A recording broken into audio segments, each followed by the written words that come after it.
ఆ తర్వాత మళ్ళీ కూడా ఇంకో రాక్షసి వచ్చినది. అది సింహిక అని చెప్పి నీడను పట్టుకుని ఆ శరీరాన్ని కిందకి లాగి, ఆ శరీరాన్ని భక్షించే ఒక గుణము కలిగిన భయంకరమైన రాక్షసి. ఆ రాక్షసి హనుమంతుల వారు అతి వేగముగా వెళ్తూ ఉండగా హనుమంతుల వారి నీడను పట్టుకుని లాగడం మొదలుపెట్టినది. హనుమంతుల వారి గమనము కొంచెం కదలగా హనుమంతుల వారు గమనించి ఈ విషయమే సుగ్రీవుడు హెచ్చరించి ఉన్నాడు. అయితే ఇది సింహిక అన్న రాక్షసి, దీన్ని మటుకు మనము మట్టు పెట్టాలి. ఎందుకు అంటే ఈ రాక్షసి ఇతర రాక్షసుల్లా కాదు.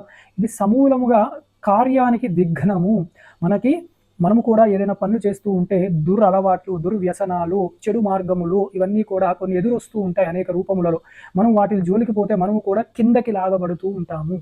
మనకు కూడా కీర్తి నష్టము అన్నీ జరుగుతూ ఉంటాయి. కాబట్టి అలాంటి విషయాన్ని గమనించిన బుద్ధిశాలి అయిన హనుమత్మూర్తి వెంటనే తన వేగముతో సింహిక దగ్గరకు వెళ్ళి ఆ సింహికను చీల్చివేసి తన ప్రయాణాన్ని కొనసాగించారు. ఇంత అద్భుతమైన ఘట్టాన్ని చూసినప్పుడే మనకి తెలుస్తుంది ఆయనకు ఉన్న బలము ఎలాంటిది, సత్తా ఎలాంటిది. ఆ హనుమంతుల వారి యొక్క అదే దృష్టిర్ మతిర్ దాక్ష్యం, అంత గొప్పవారు హనుమత్మూర్తి.